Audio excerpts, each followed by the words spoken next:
Hello, kumusta? Kumusta po? Alam nyo, kakapanood ko lang doon sa kabilang channel.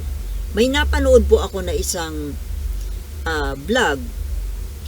Ang pangalan ng channel ay PH Showbiz Update.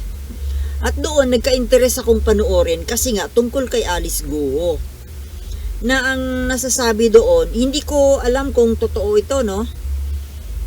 Kasi, parang baka gawa-gawa lang eh. Ang sasabi po doon, na lumantad na daw yung kapatid ni Alice Guo. Kasi kung talagang totoo na lumantad, may lumantad na kapatid at nagsalita na, di sana lumabas ito sa media. Pero ito, kasi may pagka mas lalong naging misteryoso tuloy. Kasi yung kapatid po ni Alice Guo, ayon doon sa vlog, younger sister eh. Pero magaling din magtagalog. Ano nga ba pangalan ng babaeng yun? Pero yung kwento niya, hindi po nalalayo sa kaisipan natin.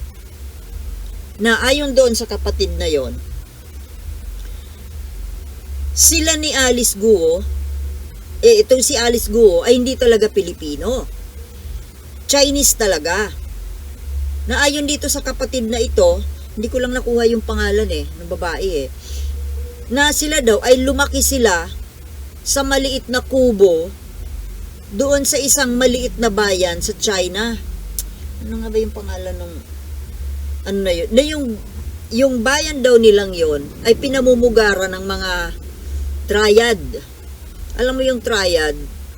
Yung parang sindikato, malaking sindikato na kapareho ng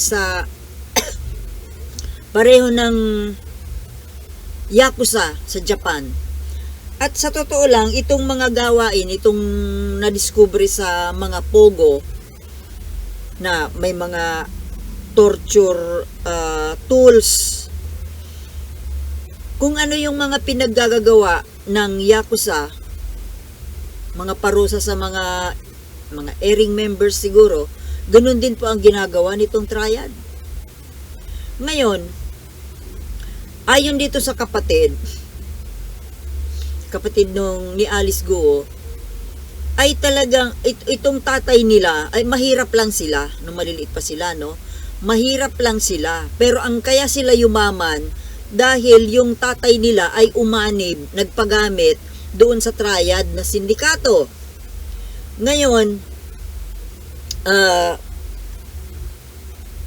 nagpagamit sa sindikato at actually ka-involved din pala yung Chinese government.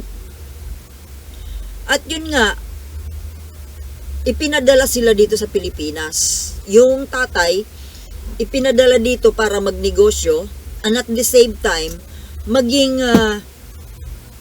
infiltrator. Itinanim dito sa atin. At itong si Alice Guo ay talagang nag-training bilang spy. 2 taon daw na tinraining sila. Pati nung kapatid, yung younger sister. Maraming itinuro sa kanila bilang spy. At ang pinakamahirap daw sa inaral nila ay yung pag-aaral ng salitang Tagalog. Kaya magaling silang magtagalog dahil nga dito sila itatanim sa Pilipinas. Ngayon, parang may sama ng loob yung bata doon sa tatay kasi pumayag yung tatay na gawin silang spy. Na syempre, ang pagiging spy ay is a dangerous job.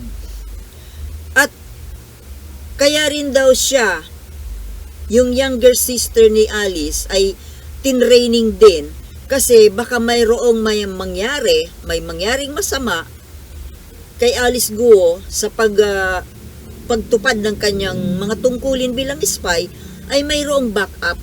At siya ngayon. Siya yung backup. Ngayon, ang sinasabi nung babae na itong ginagawa ditong investigasyon sa Senado ay parang circus. Nakakatawa nga daw nakakatawa, nakakaaliw. Aliw na aliw daw ang Chinese government at sinasakyan lang.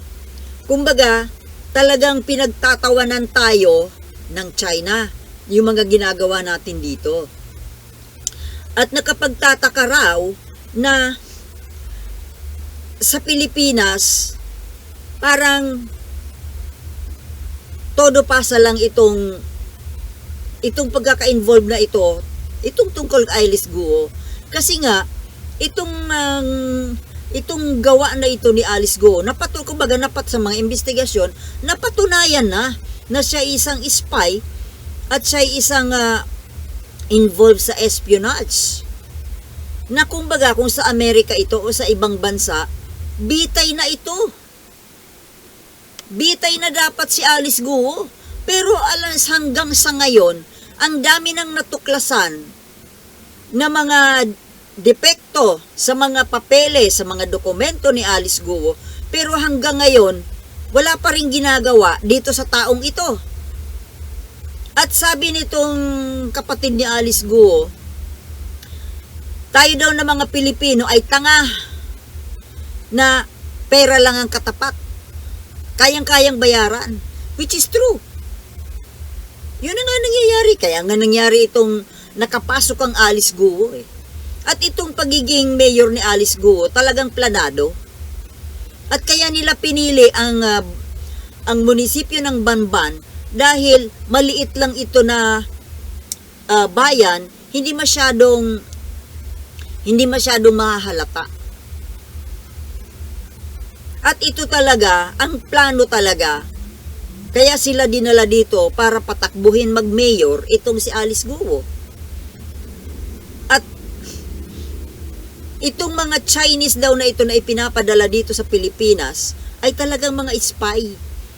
At kumbaga, double purpose ang pagpunta nila dito. Mang-spy, at the same time, dito na rin sila mabubuhay dahil magtatayo sila ng mga negosyo dito, kagaya ng Pogo. So, nakapag-spy na sila, kumikita pa.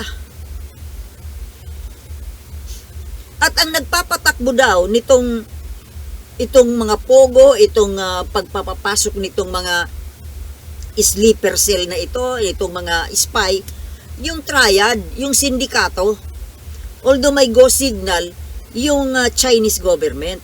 Pero kung ano't ano man ang mga aberyang mangyari, ang mananagot ay triad, hindi yung Chinese government. Natural. Hindi pwedeng masangkot ang gobyerno sa mga kalokohan. So, ito nga po ang ginagawa dito sa atin, nitong mga inchik na ito. Kaya pero alam nyo, panoorin nyo po kung maniniwala kayo dun sa kwento ng babae. Kasi, unang-una, yung channel ay nagbabalita ng mga tungkol sa showbiz. At itong kapatid ni Alice Guo na matatas din managalog, ang tingin ko parang artista yata ito dito sa atin. Nagulat lang ako, nagka-interest ako na panoorin kasi nga yung title kapatid ni Alice Guo nagsalita na. Tapos yun nga, very interesting po ang kwento niya Panoorin nyo po kung anong masasabi ninyo, kung maniniwala ba kayo dito sa kwentong ito. Pero kung totoo man po ito, talagang nagsisinungaling itong si Alice Guo. At talagang, kumbaga, lantad na po ang mga masasamang plano at mga ginagawa nitong mga Chinese dito sa atin. Ang nakapagtataka lang, itong mga senador natin, sige ng kaka-Senate hearing, parang pare-parehas lang naman ang mga tanong. Tapos ang dami-dami nang napatunayan na mga pagsisinungaling, na kumbaga huling-huli na. Pero wala pa rin ginagawa dito kay Alice Guo. Kaya nagmumukha nga po tayo mga Pilipino, nagmumukha tayong tanga sa mata nila. Ay nako. Panoorin nyo lang po mga kababayan. Hindi ko lang ayoko kasing maaano ako makaka-copyright. Panoorin nyo po doon sa ano ito? PH Showbiz, ano ba 'yun? Basta 'yun. Showbiz update. Okay, panunuorin ko ulit titingnan ko kung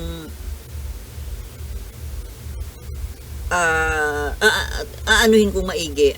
Okay, mga kababayan, sige po. Okay, bye-bye.